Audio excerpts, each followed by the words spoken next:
এ যুবকেরা ওই সময় আলেম বান্দারা দুনিয়া জমিনে যারা আল্লাহ দ্বীনের জন্য কথা বলেছে, দুনিয়া জমিনে যারা ন্যায়ের কথা বলেছে, দুনিয়া জমিনে যারা হক কথা বলেছে, ইনসাফ ইনসানিয়াতের কথা বলেছে, গরিবের পক্ষে কথা বলেছে, মুসলিমের পক্ষে কথা বলেছে, এক কথায় আল্লাহ দ্বীনের দিকে মানুষকে আহ্বান করেছে, ইনারা যখন আল্লাহ পাকের ইজাজতে জান্নাতের দিকে রওনা দিতে লাগবে, ওই সময়তে একদল বান্দারা তাদেরকে দাঁড় করিয়ে দেবে। হে আল্লাহ পাকের আলেম বান্দারে, দুনিয়া জমিনে আপনারা যখন ওয়াজ মাহফিল করতে, দুনিয়া জমিনে আপনারা যখন দ্বীনের আলোচনা করতে, আপনাদের সোহবতে গিয়ে আমরা বসতাম, দুনিয়ায় আপনারা ওয়াজ করতে করতে বলতে, বাবারা তোমরা দ্বীনের জন্য দান করো, আমরা দ্বীনের জন্য দান করতাম। আপনারা বলতেন বাবারা আলেমদেরকে মহব্বত করো, আমরা আপনাদেরকে মহব্বত করতাম। আপনারা বলতেন বাবারা দ্বীনের কাজে আপনারা আমাদের সাথ দেন, আমরা আপনাদের সাথ দিতাম। আপনারা ওয়াজ করতে করতে বলতে, দুনিয়ায় যে যাকে ভালোবাসবে তার সঙ্গে জান্নাতে চলে যাবে। হে আল্লাহ পাকের আলেম বান্দারে, আপনাদের এই কথা শুনে আপনাদেরকে প্যার মহব্বত করেছি, আপনাদের সুখে দুঃখে সাথ দিয়েছি, আপনাদের মজলিসে গিয়ে উঠা বসা করেছি, আপনাদের উপরে কোনো ঝড় ঝাপটা এলে আপনাদের পাশে গিয়ে দাঁড়িয়েছি। হে আল্লাহ পাকের উলামা বান্দা, আজ আপনারা জান্নাতে চলে যাচ্ছেন, আজ আমাদেরকে কেন নিয়ে যাবেন না? আপনারাই তো বলেছেন দুনিয়ায় যে যার সাথে মহব্বত রাখবে তার সঙ্গে জান্নাতে যাবে, আজ আপনারা কেন নিয়ে যাবেন না? ওই সময় আলেম বান্দারা আল্লাহ পাকের কাছে গিয়ে ফরিয়াদ করবে, ও রব্বি আল্লাহ পাক, এইভাবে আমরা ওয়াজ করতাম, মানুষজন আমাদের সাথ দিত, আজকে তারা আমাদের সঙ্গে জান্নাত যেতে চায়। আমরা তাদেরকে বলেছিলাম, রাসূল পাক বলেছিলেন আল মারউ মা মান আহাব্বা, দুনিয়ায় যে যাকে ভালোবাসবে তার সঙ্গে জান্নাতে যাবে। আজ তাদেরকে আমাদের সঙ্গে জান্নাতে দিয়ে দেন। আল্লাহ নবী জানিয়ে দিলে, আল্লাহ পাকের নবী জানিয়ে দিলে, এ বাবা সাহাবারা, কিয়ামতের দিনে ওই আলেমদের কথা আল্লাহ কবুল করে, আলেমদের সঙ্গে যারা উঠা বসা করেছিল, এমনকি আলেমদের দস্তখানে বসে খানাও খেয়েছিল, এই রকম ব্যক্তিকে আল্লাহ পাক আলেমদের সঙ্গে জান্নাতি বানিয়ে দেবে। আপনারা হয়তো এটা শুনে ঘাবড়াতে পারেন, চিন্তা করতে পারেন, আমি ঘাবড়াইনি, চিন্তা করিনি, কেন আমার হুজুরের কথা। কিন্তু এখানে একটা জিনিস বুঝার ব্যাপার আছে, আলেম বলতে এটা কোন আলেম, এইটা হচ্ছে বুঝার ব্যাপার। আলেম তো সবাই দাবি করে, অর্থাৎ আল্লাহর কাছে যারা আলেম, মানুষের কাছে আলেম হওয়াটা বড় কথা নয়। আল্লাহ যাকে আলেম হিসাবে পছন্দ করেছে তার নমুনা কি? সে যখন কথা বলবে হক কথা বলবে। দুনিয়ার কে আর কি কষ্ট হচ্ছে, কে পছন্দ করলো কে করলো না, ওটা সে দেখবে না, তার উদ্দেশ্যই থাকবে মান হাব্বা লিল্লাহ ওয়া আবগাদা লিল্লাহ ওয়া আতা লিল্লাহ ওয়া মানআ লিল্লাহ ফাকাদ ইসতাকমালাল ঈমান। ভালোবাসবে সে আল্লাহর জন্য, আত্মত্যাগ করবে আল্লাহর জন্য, দুশমনি করবে আল্লাহর জন্য, বিচ্ছেদ হবে আল্লাহর জন্য, এক কথাই সে হক কথা বলবে। খায়রুল উলামা যাদেরকে বলা হয়, আলেম দুই ধরনের। ইলম পেয়েছে সমাজে হাজারো মানুষ আছে যারা আলেম হওয়ার পরও হক কথা বলে না, মুখ চেয়ে চেয়ে কথা বলে, অন্যায় দেখে চুপ থাকে, অন্যায়ের সঙ্গে আপোষ করে চলে, অন্যায়কে সহযোগিতাও করে, অন্যায়কে সাপোর্টও করে। এই উলামার কথা বলা হচ্ছে না, এটা হলো সাররুল উলামা, বুরাই আলেম, খায়রুল উলামা, যারা আল্লাহ দ্বীনের জন্য, দ্বীনকে প্রতিষ্ঠিত করার জন্য কথা বলে। জোরে বলেন সুবহানাল্লাহ। দ্বীনটা কি? আমরা তো মনে করি দ্বীন মানে নামাজ রোজা দাড়ি টুপি শুধু না, এগুলো দ্বীন।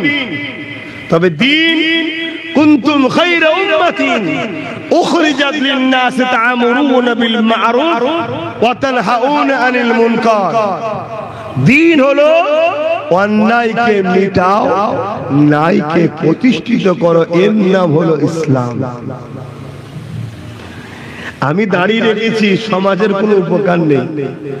আমি টুপি পরেছি, সমাজের কোনো উপকার নেই, এটা আমার উপকার। আমি হজ করেছি, সমাজের কি উপকার? আমার উপকার। আমাকে লোক হাজি বলে, আমার গুনাহ মাফ হয়েছে। আমি মসজিদ, আমি কি বলে নামাজ পড়েছি, সমাজের কি উপকার? আমার উপকার। আলেম যেমন নিজের কথা ভাবে, সমাজের কথা ভাবে।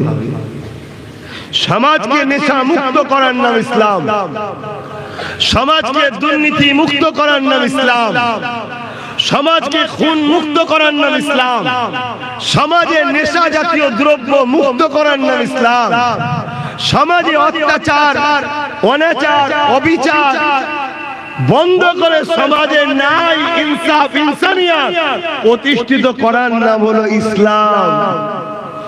অতএব মনে রাখবেন, হাক্কানি উলামাদের একটা নমুনা আপনাদেরকে বলে যায়।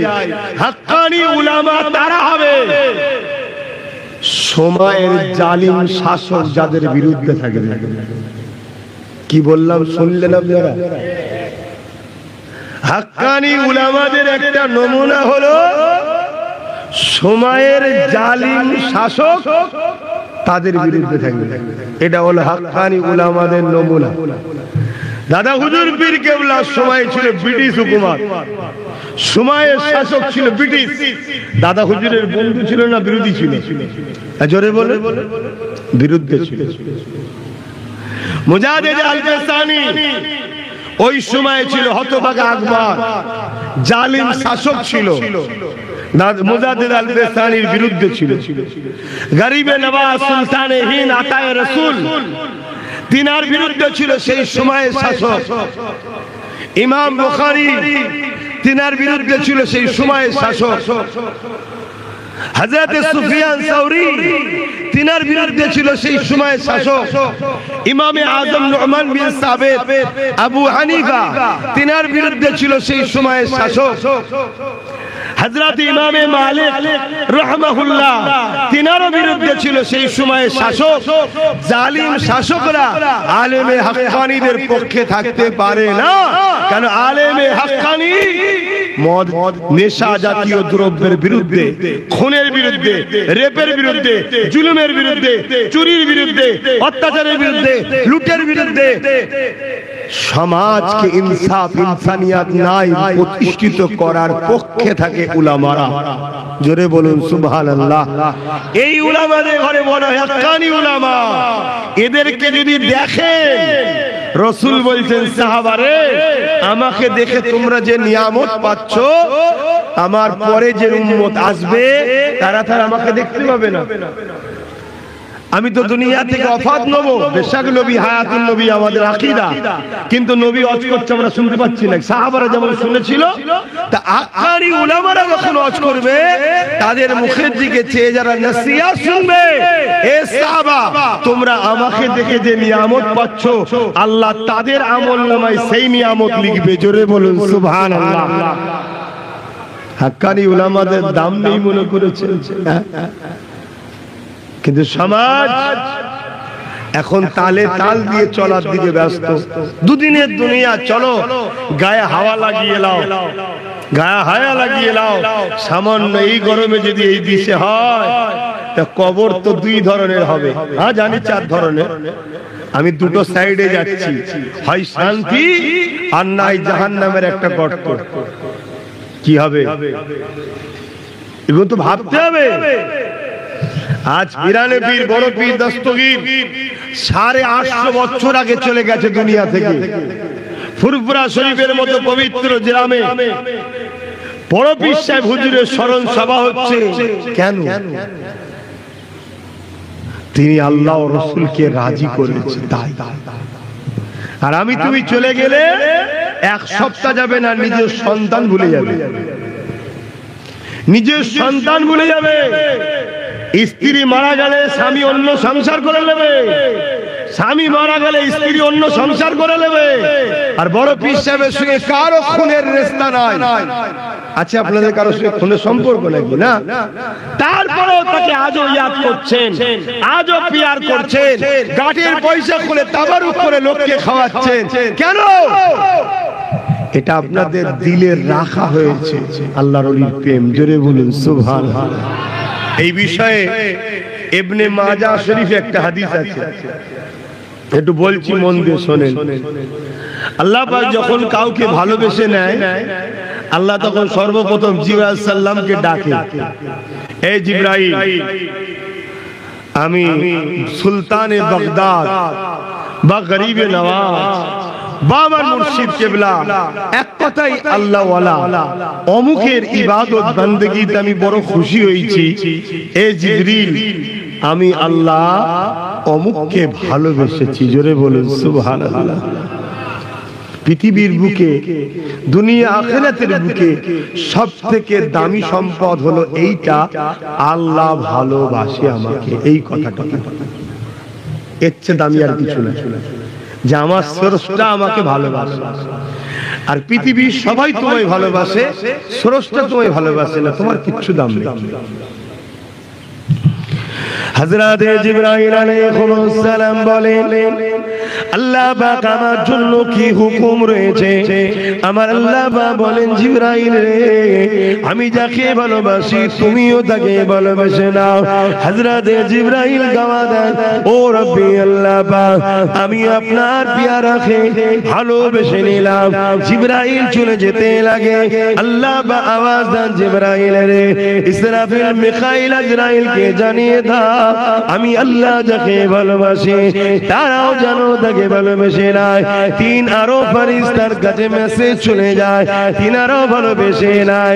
এবারে আল্লাহ ডাক দিয়ে বলে, ও জিবরাইল, আমার মাহবুবকে আমি লুকিয়ে রাখি না, আমার প্রেমিককে আমি লুকিয়ে রাখি না। পুরো আসমানে যত ফেরেশতা আছে সবার কাছে আমার পেয়ারা বান্দার প্রচারটা করে দাও এবং হুকুমটা করে দাও, সবাই জানো আমার পেয়ারাকে ভালোবেসে না।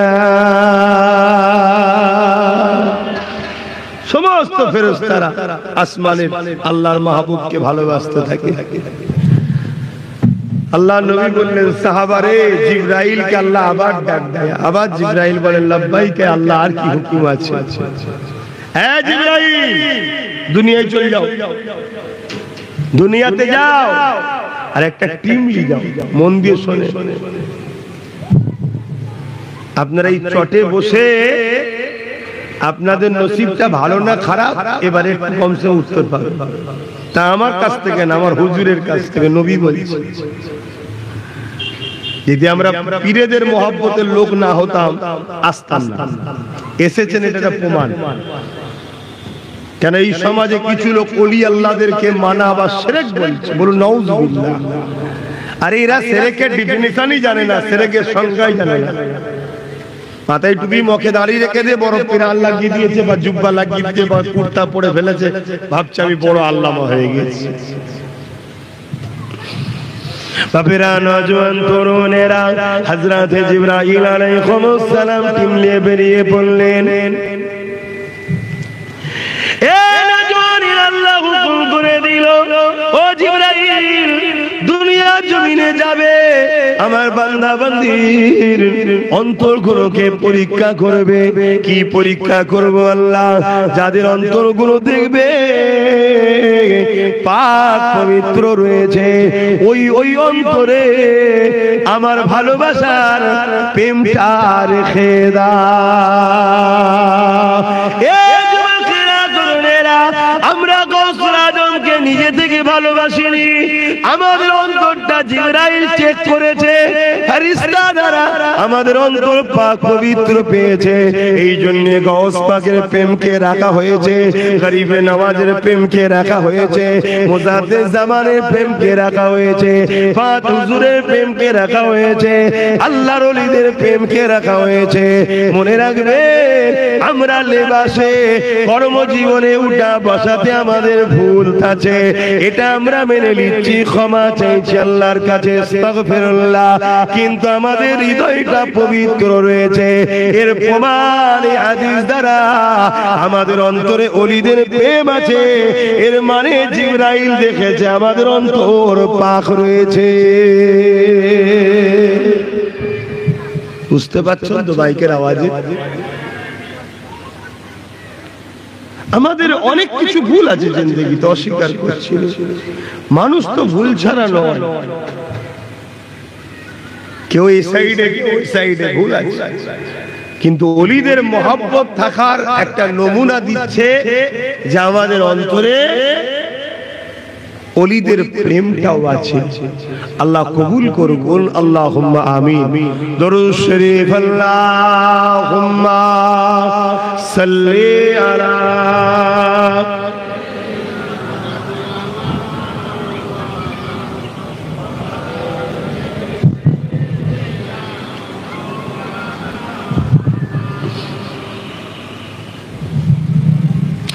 দেখি নাই তোমারে কোনদিন,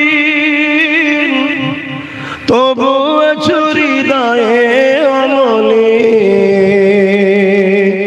দেখি নাই তোমারে কোনদিন, কোনদিন, কোনদিন, কোনদিন। হে নবী, নবীজি আমার, তুমি আছো হৃদয়ের গভীরে, তুমি আছো হৃদয়ের গভীরে।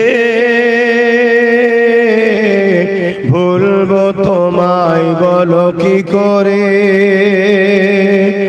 কোরআনের পথ যত খুঁজেছি, হে নবী তোমায় তত চিনেছে। কোরআনের পথ যত খুঁজেছি, হে নবী তোমায় তত চিনেছে। কোরআন জানিয়েছে আমার, ওয়ারাফা'না লাকা যিকরাক। হে নবী, নবীজি আমার, তুমি আছো হৃদয়ের গভীরে। আল্লাহুম্মা সাল্লি আলা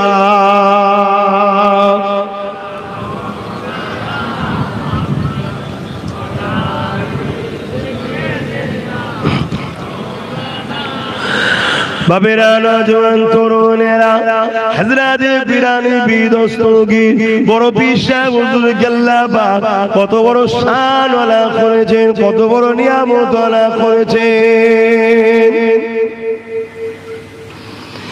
এই নওজোয়ান তরুণেরা 850 বছর হয়ে গেল দুনিয়ার জমিন থেকে চলে গেছে, আজও পৃথিবীর জমিনে তিনি রাজ করতে লেগেছে।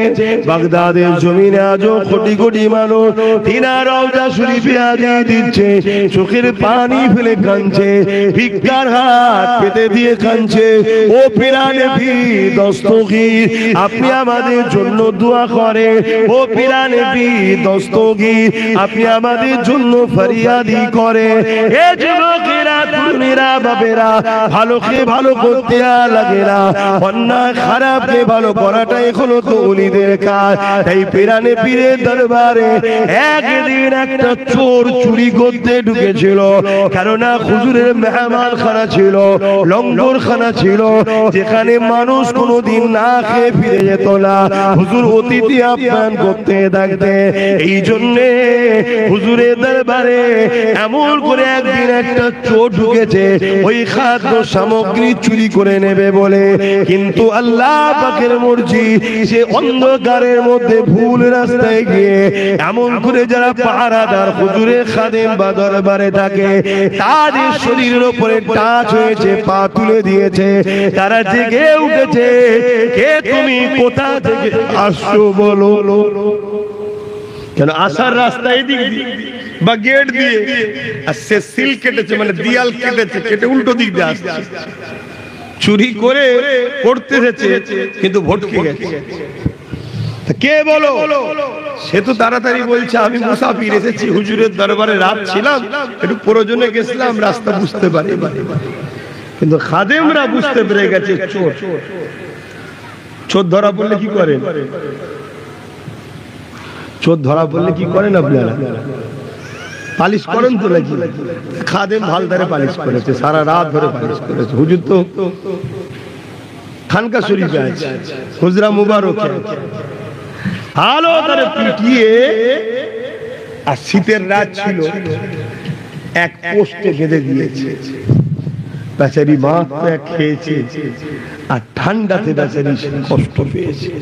বড় পীর সাহেব ফজরের নামাজ পড়ে আর মুরিদদের নিয়ে এবারে সবক দিচ্ছে, সবক দিচ্ছে। হঠাৎ করে নজর পড়েছে, হ্যাঁ বাবা ওই থামি, ওটা কি কাকি বেঁধে রেখেছি রে বাবা। হুজুর এই এই ব্যাপার, আহারে ধরে খুলে লে, খুলে লে, খুলে লে।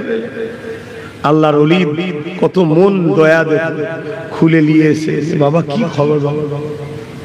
তুই আর চুরি করার জায়গা পেলি নি, ফকিরের দরবারে এলি, রাজ দরবারে গেলি, সোনা দানা পেতি, আমার কি আছে বাবা? তো মারধর খেয়েছিস বল। হুজুর অজনসিয়াত করছো শুনছেন, অজনসিয়াত করছো শুনছে, আর চোখ দিয়ে পানি বেরোচ্ছে। তওবা দিলের অনুশোচনের নাম। দিল থেকে কেউ যদি কানেকশন করে যে আল্লাহ আমি ভুল করেছি, ওটাই হলো তওবা। হাজারবার মুখে বলছে, দিল বলছে না, ও তওবা করে গেলাম, এটা হলো মেন। আর এটাই যখন ধাক্কা লাগে, এটা তখন অটোমেটিক বেরোবে। শুনছেন তো? এটাই ধাক্কা লাগার ব্যাপার। তো ওর এখানে ধাক্কা লেগে গেছে হুজুরের আলোচনা শুনে। ঠিক এমন সময় একজন দরবেশ মানুষ এসে হাজির, এসে মেসেজ দিচ্ছে অমুক এলাকার কুতুব ইন্তেকাল হয়ে গেছে, ইন্না লিল্লাহি ওয়া ইন্না ইলাইহি রাজিউন। আল্লাহর ওলিদের ঘরে, জামানার মুজাদ্দিদদের ঘরে আল্লাহ কুতুব সিলেক্টেড করার ক্ষমতা দান করে। জোরে বলুন সুবহানাল্লাহ। বড় পীর সাহেব হুজুরের কাছে যখন এই খবরটা এসেছে, তখন হুজুর হাত তুলেছে। আল্লাহ এসেছিল আব্দুল কাদেরের বাড়িতে চুরি করতে, খোদা আমার কি আছে? উপরন্তু আমার খাদেমরা ধরে থেকে অনেক মেরেছে, সারা রাত ঠান্ডায় বন্দি ছিল। আল্লাহ ও ওখানে কাঞ্চার, ওর জন্য দোয়া চাইছে। আল্লাহ কোন যদি রাজার বাড়ি, মন্ত্রীর বাড়ি, ভিআইপি বাড়ি যেত, অনেক টাকা পয়সা পেত, ও আমার বাড়ি পেয়ে এসছে, আমি কি আর দেবো? আমি দোয়া করি আল্লাহ ওকে এই জামানার কুতুব হিসেবে কবুল করে নাও। জোরে বলুন সুবহানাল্লাহ। ও তো আরো হাউমাউ করে কাঁদছে। দোয়া শেষ হলো, হ্যাঁ একে নিয়ে যাও। আল্লাহ একে এই জামানার ওই এলাকার জন্য কুতুব হিসাবে কবুল করেছে। জোরে বলুন সুবহানাল্লাহ। আল্লাহর ওলিদের কাছে গেলে তার নসিব ওলিদের দুয়ায় আল্লাহ খুলে দেয়, আল্লাহ পাল্টে দেয়। জোরে বলুন সুবহানাল্লাহ। তিনার স্মৃতিতে আজকে আপনারা মাহফিল করছেন। এই মাহফিল হতে পারে আমরা যারা সহযোগী দাতা এসে বসেছি, আল্লাহ আমাদেরও হুজুরের দুয়ায় নসিব খুলে দিতে পারে। বলুন ইনশাআল্লাহ। বিশ্বাস করতে তো সমস্যা কি আছে? বেশক সব ক্ষমতার মালিক আল্লাহ, কিন্তু তার মাহবুবদের ঘরে আল্লাহ ক্ষমতা দেন, পাওয়ার দেন। 850 বছর আগে চলে গেছে, কত উপর থেকে বোম ফেলেছে, আর ফেলেছে, একটা বোম বাগদাদে ফাটেনি। কেন? বাগদাদের সুলতানে হিন্দ রয়েছে, সুলতানে বাগদাদ রয়েছে। জোরে বলুন সুবহানাল্লাহ। কত বড় বড় নিয়ামত, তেনাদের জীবন ইতিহাস আমরা কম বেশি সবাই জানি। আসুন একটা দোয়া, সময়ও সংক্ষেপ, আপনারা কাজ কাম ছেড়ে দেশে বসেছেন, আর এই গরমে ওয়াজ করাও যাচ্ছে না, জান হাই ফাই করছে। আসুন একটু সালাম দেবো, দোয়া পড়বো। ইয়া নবী সালাম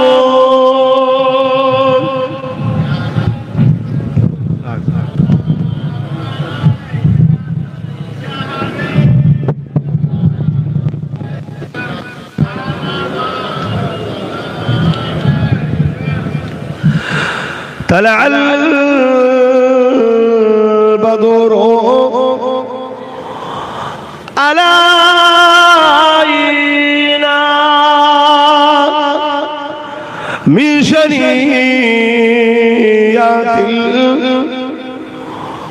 الوداع وجب الشكر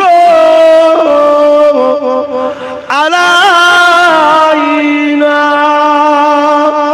ما لله أحداي يا نبي سلام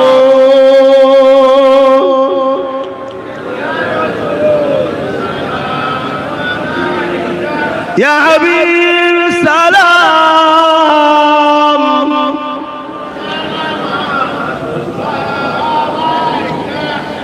এই যে আমরা দাঁড়িয়ে সালাম দিই এ নিয়ে আমাদের মুসলমানদের মধ্যে একটা ইখতিলাফ আছে, মতনৈক্য রয়েছে আমাদের মধ্যে।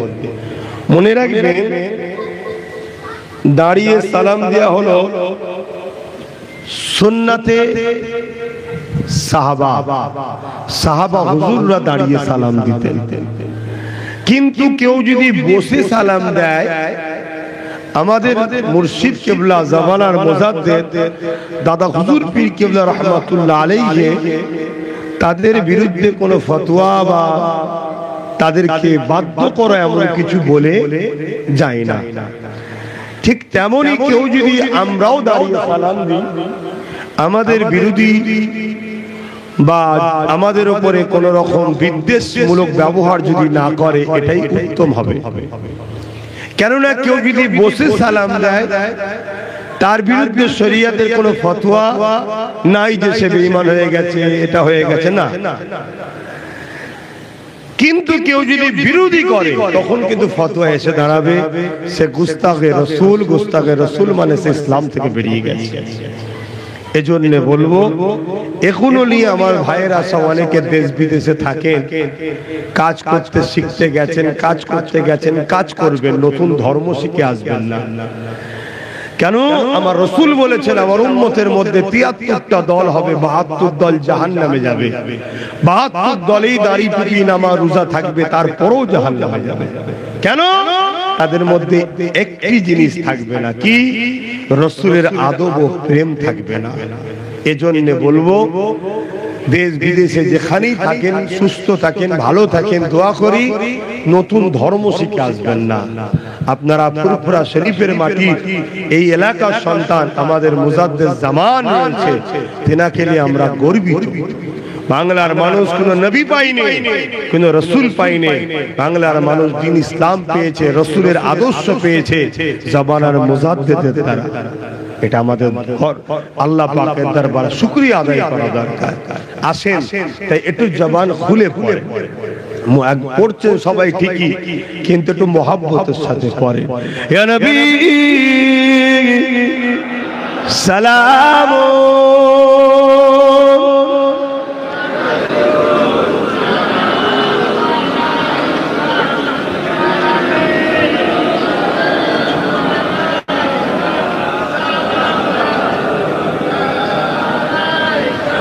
পড়িল আল্লাহ আরো বাণী,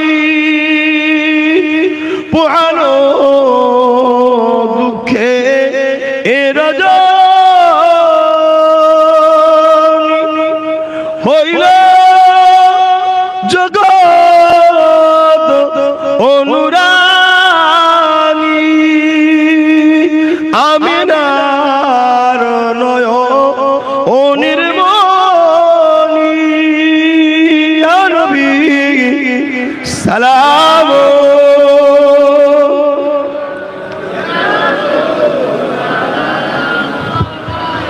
ইয়া হাবিব সালাম সালামাতুল্লাহ। সকলে গায়ে গায়ে বসুন। বালাগাল উলা বিকামালিহি কাসাবাত তুজা বিজামালিহি হাসানাত জামিউ কসালিহি সাল্লু আলাইহি ওয়া আলিহি আল্লাহুম্মা সাল্লি আলা সাইয়্যিদিনা মাওলানা মুহাম্মদ وعلى آله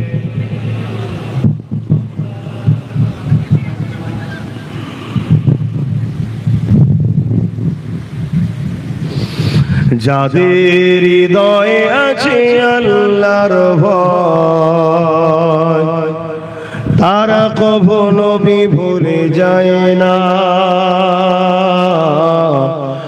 আল্লাহর প্রেমে ছাড়া এই দুনিয়া কারো কাছে কোনো কিছু চাই না যাদের হৃদয়ে আছে আল্লাহর ভয় তারা কখনো ভুলে যায় না আল্লাহর প্রেম ছাড়া এই দুনিয়া কারো কাছে কোনো কিছু চাই না রাতের আধারে যারা সিজদাতে রয় দু চোখের স্রোতে নদী যেন বয়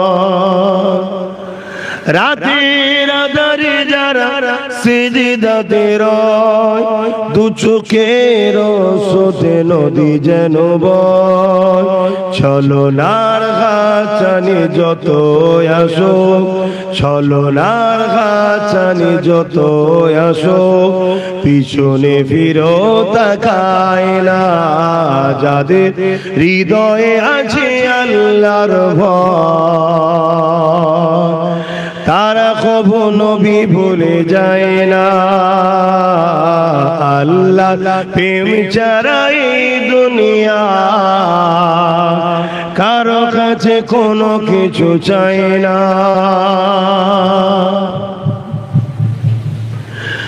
দিন কায়েমের পথে যারা অবিচল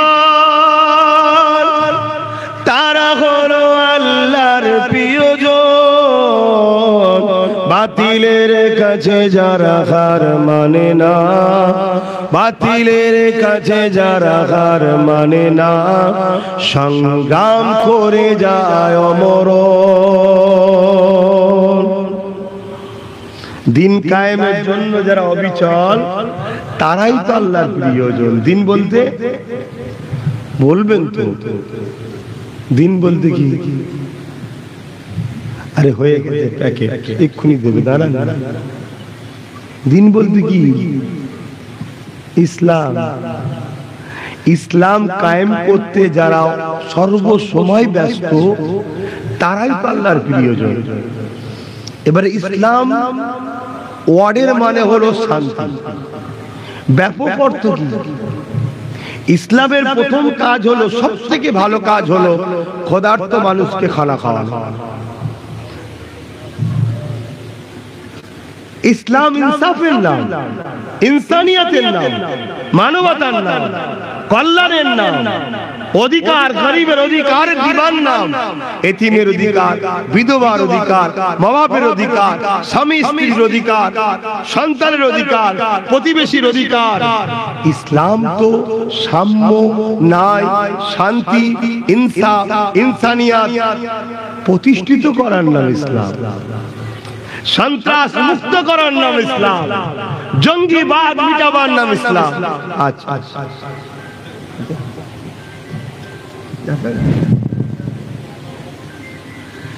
জঙ্গিবাদকে মিটাবার নাম ইসলাম সন্ত্রাসবাদকে মিটাবার নাম ইসলাম শুনছেন দুর্নীতি মুক্ত সমাজ গড়ার নাম ইসলাম শুনছেন তো নাকি যারা চায় আল্লাহর দ্বীন প্রতিষ্ঠিতর জন্য অবিরাম চেষ্টা করে তারাই তো আল্লাহর প্রিয়জন আমি প্রথমে বললাম না আলেম দুই ধরনের একদল লোক আলেম কোরআন হাদিসের জ্ঞান নিয়ে সমাজের মুখে নাই অন্যায় সব দেখেও নিউট্রাল থাকার পরিকল্পনা করে আবার একদল উলামা ন্যায়ের পক্ষে তো দূর পাওয়া যায় না অন্যায়ের সঙ্গে জুলুমের সঙ্গে সন্ত্রাসের সঙ্গে মিথ্যার সাথে চুরির সাথে দুর্নীতির সাথে কাঁধে কাঁধ মিলিয়ে চলতে চায় এরা কখনো উলামায়ে হাক্কানি নয় যারা সমাজকে নেশা মুক্ত,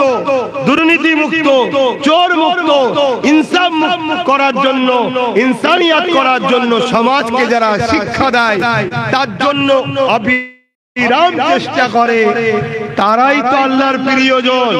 তারা বাতিলের কাছে মাথা নত করে না, বাতিলকে ভয় পায় না। সে বাতিল কেন্দ্রের মোদি সরকার হতে পারে, আর আমার রাজ্যের মমতা সরকার হতে পারে, এদেরকে কখনো হাক্কানি উলামারা ভয় করে না।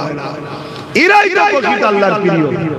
কেন কেন্দ্র সরকার যেমন একটা আইন করছে, শুনেছেন না, ওয়াকাফ কালা কানুন। এই ওয়াকাফ কালা কানুনের লক্ষ্য কি? ইসলামের ঐতিহ্য, মসজিদ, মাদ্রাসা, কবরস্থান, খানকাগুলোকে সব মিটিয়ে দাও, মিটিয়ে দিয়ে ইসলামের পেহচানকে মুছে দাও। প্রমাণ করো স্বাধীনতার আগে ভারতবর্ষে কোনো মসজিদ ছিল না, কোনো মাদ্রাসা ছিল না, কোনো কবরস্থান, খানকা ছিল না। স্বাধীনতার পরের গুলো থাকে যা, কেন স্বাধীনতার পরের গুলো কাগজ আছে, এলে পিটবে।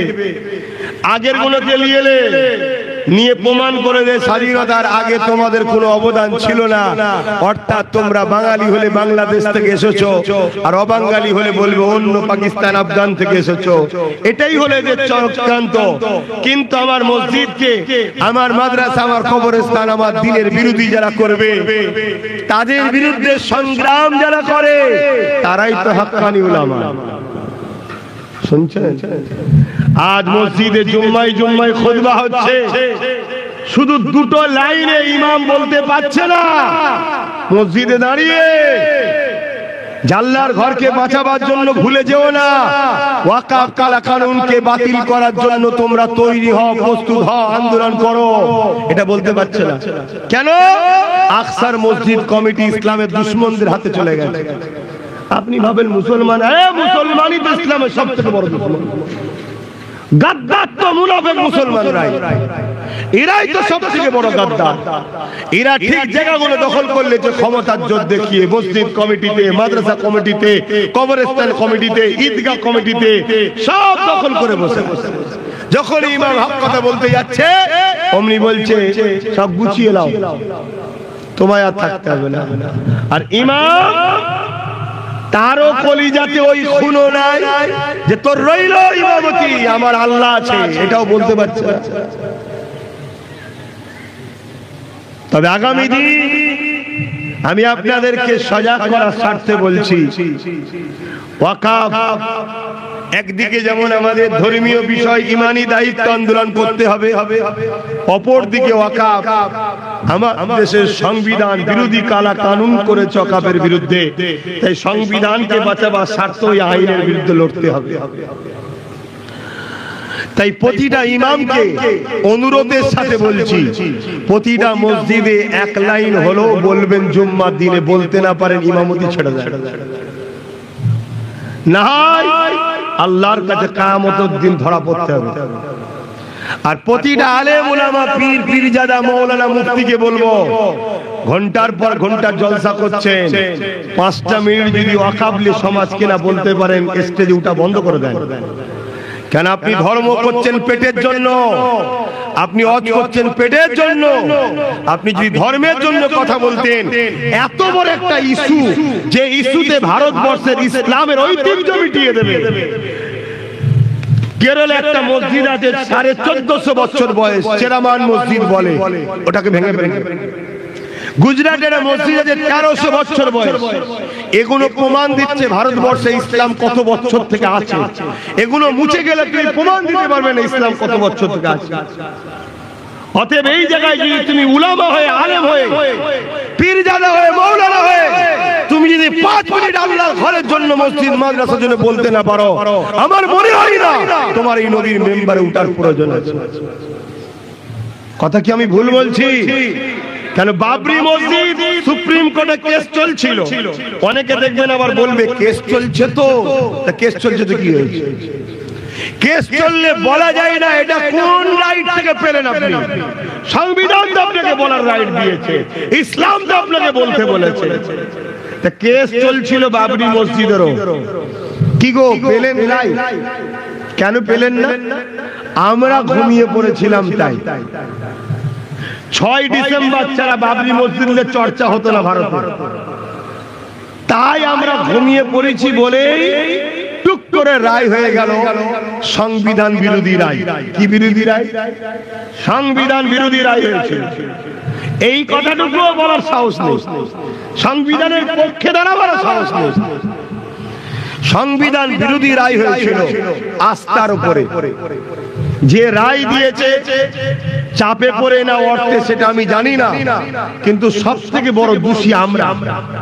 আমরা যদি 6ই ডিসেম্বর শুধু বাবরি বাবরি না করে সারা বছর প্রত্যেকটা জনসভায়, ধর্মসভায়, প্রত্যেকটা জায়গায় যেখানে মুসলিম লিডার মাইক পাবে সে যদি বাবরির কথা তুলতো, তাহলে আজকে আমার বাবরি মসজিদ যেত না। তাহলে আজকে রাজনীতির মিটিং হোক, সমাজনীতির মিটিং হোক, ধর্মীয় প্রোগ্রাম হোক, মুসলমান যদি তুমি হও, মসজিদের ভেতরে হোক, জলসাই হোক, হাটে হোক, মাইক যখনই পাবে তোমাকে বলা দরকার কেন্দ্র সরকার আমার ওয়াকাফের বিরুদ্ধে যে কালা কানুন তৈরি করেছে ওটা সংবিধান বিরোধী, ও আইন মানিনি, ও আইন মানব না, এর বিরুদ্ধে আমরা লড়াই করব, বলা দরকার আছে না? তাহলে জাতি যত এইভাবে প্রচার হবে তত দ্রুত ছড়াবে, এই আওয়াজটা দিল্লিতে গিয়ে পড়বে, সরকার চাপ পাবে। কৃষকরা যেমন আন্দোলনের চোটে কালা কানুন বাতিল করেছিল, আমাদের আইনটাও বাতিল করতে বাধ্য হবে। কিন্তু আমাদের মোল্লা মৌলী সাহেবরা কি করছে? বলো, সব দালালি করতে নেমেছে। দালালি করছো না, করেন? এই কথা খারাপ লাগছে? আজ বড় দুঃখের সাথে বলতে হচ্ছে, আসো, হ্যাঁ কিছু উলামা হক কথা বলছে, সবাই নয়, কিছু উলামা হক কথা বলছে, কিন্তু এটা যদি সবাই বলতে শুরু করে তাহলে সেটা আরো ভালো হবে না খারাপ হবে? তাহলে সবাইকে অনুরোধ করছি বলুন। দ্বিতীয় আর একটা কথা, এই আইনটা তৈরি করেছে রাজ্য সরকার না কেন্দ্র সরকার? বলুন, ওয়াকাফের বিরুদ্ধে আইনটা করেছে রাজ্য সরকার না কেন্দ্র সরকার? কেন্দ্র সরকার। তাহলে আমাদের আন্দোলন কার বিরুদ্ধে? বলুন, কেন্দ্র সরকারের বিরুদ্ধে। স্বাভাবিক, কারণ আইন তো সে করেছে, করেনি, কিন্তু এ হঠাৎ করে নাক গলিয়ে দিয়েছে। রাজ্য সরকার হঠাৎ করে নাক গলিয়েছে। কি নাক গলিয়েছে? পশ্চিম বাংলায় ওয়াকাফ নিয়ে কথা বলা যাবে না, আন্দোলন করা যাবে না, গুলোগুলি করা যাবে না। তার মানে পশ্চিম বাংলার মুসলমান বলতে পারবে না আমার মসজিদের বিরুদ্ধে আইন, ওই আইন মানবো না, আমার মসজিদ বাঁচাও, আমার কবরস্থান বাঁচাও, আমার ঈদগাহ বাঁচাও, আমার খানকা বাঁচাও। পশ্চিম বাংলার মুসলমান নাকি বলতে পারবে না। যদি বলে রাজ্য সরকার নাকি সব থেকে বড় দুশ্মন হবে আমাদের। পশ্চিম বাংলা সরকার জানে না, ঘুম ভাঙলে বুঝতে পারবে। বামফ্রন্ট সরকার একটা কথা বলেছিল বুদ্ধদেব বাবু, কি মাদ্রাসায়, তারপরে কি হয়েছিল?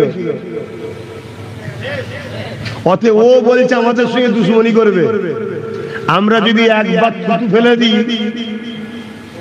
ওকে আর পাড়ার কুকুরও চিনবে না। শুনছেন না? শুনেন না? কিন্তু দুঃখের বিষয়, আজ আমার অনেক ইমাম ভাইরা, আলেম ভাইরা, ভালো ভালো ঘরের ছেলেরা এত বড় কথা বলার পরও এর বিরোধিতা দূরের কথা, এখন এর পাশে বেড়াচ্ছে। তাহলে মুসলমান এক ধরনের না দুই ধরনের? আলেম এক ধরনের না দুই ধরনের? আমার কাছে যদি মসজিদ আগে হয়, মাদ্রাসা আগে হয়, কবরস্থান, খানকা, ইসলাম, দিন যদি আগে হয়, তাহলে কেন্দ্র সরকারের বিরুদ্ধে, কালা কানুনের বিরুদ্ধে কথা বলতেই হবে। পাশাপাশি রাজ্য সরকার যে নাক গলিয়েছে ও যতক্ষণ না ক্ষমা চাইছে ওর বিরুদ্ধে কথা বলতে হবে। ও ক্ষমা চেয়ে নিলে ওর পাঠ শেষ, শুধু ওর সাথে চলবে। আর এ ক্ষমা যদি না চায়, এ নাক গলিয়েছে, এরপরেও যদি এর কেউ দালালি করে, জানতে হবে ও মোল্লা মৌলী সাহেব সে যে হারামখোর ছাড়া দ্বিতীয় কিছু না। এরাই তো দিনকে শেষ করলো। দিনকে তো কোনো প্যান্ট শার্ট পরা দাড়ি সাদা লোকেরা শেষ করেনি। প্যান্ট শার্ট পরা দাড়ি সাদা গুলো নিজেদের ক্ষতি করছে, গান শোনে, সিনেমা যায়, যাত্রায় যায়, টিভি দেখে, ও নিজের ক্ষতি করছে, দিনের ক্ষতি করেনি। আর মোল্লা মৌলী সাহেব যখন তাগুতি জালিম সরকারের দালাল হয়ে যায়, এরা তখন দিনকে ক্ষতি করতে শুরু করে। আপনি আমার এলাকার মানুষ, আপনাদেরকে জানতে হবে, শুনতে হবে। এই যে আমার ভারতবর্ষে হতভাগা আকবর ছিল, আকবর কোরআনের বিরুদ্ধে একটা কিতাব লিখেছিল দ্বীন ইলাহি। আকবরের ক্ষমতা ছিল এটা লিখা। কে লিখেছিল? আকবর অর্থ দিয়ে একজন আলেমকে খরিদ করেছে, তাদেরকে অর্থ দিয়েছে, তারা বসে বসে দ্বীন ইলাহি লিখেছে। সেই দ্বীন ইলাহি আকবর গাছের মাথায় অনেক বড় কথা, যাই হোক। তাহলে আকবরের অর্থে মুফতি মৌলানা কোরআনের বিরুদ্ধে কিতাব লিখেছে না লেখে? একটু একই না বলবেন, অসুবিধা হচ্ছে? আবার ওটা দিয়ে বলবো, যার মন যাবে নিয়ে চলে যায়। যে তাবারুকের জন্য বসে আছেন নাকি? হ্যাঁ বলুন দিদি, খাওয়ার সব মিটাবে, দাঁড়াও না। আমি তো গত 1 বছর 7 মাস আগে না 6 মাস আগে বলেছিলাম যে 3 বছর সময় দিচ্ছি, চোখ দিয়ে পানি না খুন বেরোবে, বলেছিলাম। আর বাকি আছে বেশি দিন নয়, 1 বছর 4-5 মাস বাকি আছে। দেখো না কি বাকি, দেখো। আমি ফালতু বকা ছেলে নয়, তোমরা তো কুয়ার মধ্যে পড়ে আছো, তাই দুনিয়ার খবর বুঝবে কি? অনেক পিছন থেকে টানা হয়েছিল কুয়ায় রাখবে বলে আমাকে, অনেক কষ্ট করে আর করে যাই হোক বেরিয়েছি, সাগর দেখেছি, তাই একটু অভিজ্ঞতা আছে, আল্লাহ দিয়েছে। আজ থেকে 10 বছর আগে থেকে বলছিলাম ওয়াকফ যাচ্ছে, আজকে গেল না? গেল না? আইন হয়েছে না হয়নি? এখন শুধু সুপ্রিম কোর্টে চলছে, সুপ্রিম কোর্টে চলছে। এদিকে সুপ্রিম কোর্টে চলছে, ওইদিকে ওয়াকফ ভেঙে শেষ করে দিচ্ছে, খবর রাখো। এদিকে সুপ্রিম কোর্টে চলছে, ওইদিকে সুপ্রিম কোর্টকে বোড়াগুল দেখে কেন্দ্র সরকার, কোর্টেরও বিরুদ্ধে সরকার একটা পোর্টাল তৈরি করে দিয়েছে, খবর রাখো। এসব খবর তো নাই। এখন বলছি কষ্ট হচ্ছে, এটা দিনের জন্য বলছি, ইসলামের জন্য বলছি। খুব মন দিয়ে শোনে না, অনেক বেজে গেছে। আপনারা আগামী সোমবার, কাল বাদ পরশু যে বাহানা চেনেন না, বাহানা বালিপুকুর বলে একটা জায়গা আছে, ওখানে ওয়াকফ কালা কানুনের প্রতিবাদে একটা মিটিং ডেকেছে আহলে সুন্নাত ওয়াল জামাত থেকে। যদি পারেন একটু যাবেন, এটা ঈমানের দায়িত্ব। কথা বুঝছেন না? বোঝেন না? এইভাবে সব জায়গায় করে আগামী দিন কলকাতার ব্রিকেটেও করব, আশা আছে। যত মাথা বাড়বে, ভিড় বাড়বে, মনে রাখবে প্রভাবটা দিল্লিতে পড়বে। কৃষকরা মাত্র 2 থেকে 3% এমন আন্দোলন করলো, আন্দোলনের তীব্রতায় কেন্দ্র সরকার বিল বাতিল করতে বাধ্য হলো। আর আজকে আমরা এত সব ঘুমোচ্ছে। তো যাক, সম্মানের সাথে বলছি, প্রত্যেকটা ইমাম জুম্মার দিন একটু হলেও কথা বলতে হবে। আরে কে বন্ধু, কে পড় চেনো? আরে হাফেজ মানেই মুসলমান, কে বলেছে? ইমাম মানেই যে মুসলমান, সে কে বলেছে? মুফতি মানেই যে সে আলেম, কি বলে মুসলমান, কে বলেছে? ইমামে হোসাইন হুজুরের বিরুদ্ধে 13,000 আলেম উলামা মুফতি অস্ত্র নেমেছিল, জানো না? কারবালার মাঠে পদ নেবে বলে, সামান্য টাকা নেবে বলে। তা আজকে আমাদের মসজিদ এলাকায় আলেম উলামা এগুলো যে ইহুদি খ্রিস্টান বা ইসলাম বিদ্বেষীদের চর নয়, দালাল নয়, এর কি মানে আছে? তার প্রমাণ করার সময় এসেছে। তো এখন কে আপন কে পর বুঝার দিন এসেছে। যে মসজিদ মাদ্রাসার পক্ষে কথা বলবে না, সে কিসের মুসলমান? তোমার হাতে মাইক আছে, সামনে লোক আছে, জনগণ তোমাকে মানে, তোমার কথা শোনে। তুমি ইমাম মেম্বারে দাঁড়িয়ে আছো, জনগণ মুসল্লি তোমার কথা শুনবে। তুমি 2 লাইন বলতে পারলে না, তুমি বলছো আমি মুসলমান। আখরি জামানা, মন দিয়ে শোনে। হযরত সালাউদ্দিন আইবি 3000 আলেম উলামা পীর মুফতিকে জবাই করেছিল। কত? 3000। তারা ছিল খ্রিস্টান, ইহুদি, সব মুসলমানদের মসজিদ সেজে গুজে ঘুরে বেড়াতো, জলসা করতো, মুসলমানদের সব নেতা হয়ে বসেছিল। শুনছেন তো নাকি? 3000। তাহলে আজকে থাকতে পারে না? পারে না? একটু ভেবে চিনতে চলো, বাঁচাবার স্বার্থে বলছি। আর না হয় তুমি তোমার রাস্তায় যাও, আমি আমার রাস্তায় যাই, আমার কথা নিতে হবে কেন? মিটে যাবে তো। এই তো ফোন করছে একটু আগে, কাঁদছে, বিপদে পড়ে গেছে, কাঁদছে। আমি শুধু বলছি দোয়া করছি, দোয়া করছি, দোয়া। এই দোয়া তোর বিপদ উদ্ধার হবে। একটা লোকের ধরুন অপারেশন করতে হবে কালকে, 1 লাখ টাকা দরকার, ইমার্জেন্সি। আমি দোয়া করছি বাবা হয়ে যাবে, হয়ে যাবে। পাগলামিমূলক কথা বললে হয়? সমাজে মদের দোকান গ্রামে গ্রামে বেড়ে যাচ্ছে। ফুরফুরা শরীফের চতুর্দিকে যখন মদের আড্ডা খুলে দিয়েছে, প্ল্যান মাফিক করছে, বলো প্ল্যান মাফিক। পুরো ফুরফুরাকে ঘিরা হচ্ছে, তোমাদের হুঁশি নাই? অলরেডি বলা হচ্ছে ফুরফুরার জায়গা দখল করতে হবে, তোমাদের হুঁশি নাই? আর এই সকল 2 নম্বর গুলো বলতে সাহস পায় কেন? শাসক এদের পিছনে আছে, এই সাহসীরা বলে। আর না হয় নিয়ে যে থানায় 2টো ভারতের রুল দিলে না, সব পাগলামি ঠান্ডা হয়ে যেত, ঠিক না বেটি? কিন্তু এরা জানে শাসক তো আমাদেরই, সব তো আমাদেরই, এজন্য তো সাহস পায়। আর আমরা মোল্লা মলি সাহেব পীরজাদা শাসকের পাশে বেড়াচ্ছে। শাসকও দেখছে ভালোই তো 200-500 পাওয়া যাচ্ছে যখন, এদেরকে আর বেশি দিতে লাগবে না, এতেই কাজ চালায়। এজন্য বলবো, ধর্ম যেখানে শেষ হচ্ছে, বাচ্চাদের অধিকার আগামী দিন কি করে এরা পড়াশোনা করবে, একটু ভাবেন, জাগেন।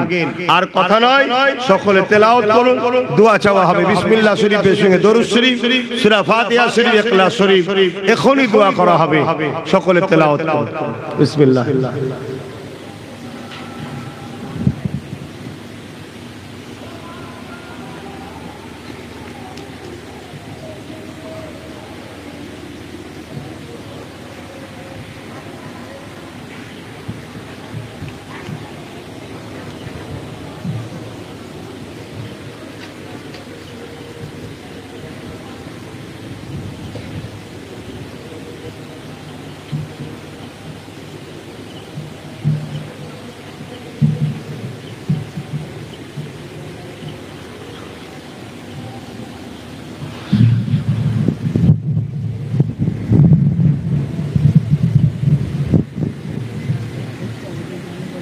যে যা পড়েছেন আমাকে হাওলা করুন। মনে রাখবেন, অনেকে আপনাকে আলেম উলামা সেজে বলবে, কি কোর্টে কেস চলছে তো তাই এলিয়ার কথা না বলা ভালো। তার মানে কি? মোটা অঙ্কের টাকায় সেটিং হয়ে গেছে। বাবরি মসজিদকে বিক্রি করে দিয়েছি জানেন একদল লোকেরা। অতএব আল্লাহর কাছে যেমন জবাব দিতে হবে, নিজেদের অস্তিত্বকে বাঁচাবার জন্য নিজেদের ঘরেই কথা বলতে হবে। তওবা করুন। বিসমিল্লাহির রহমানির রহিম। আল্লাহ তাআলা আমি জানা অজানা, ইচ্ছা ও ইচ্ছা সকল গুনাহ হইতে তওবা করিতেছি। আস্তাগফিরুল্লাহ।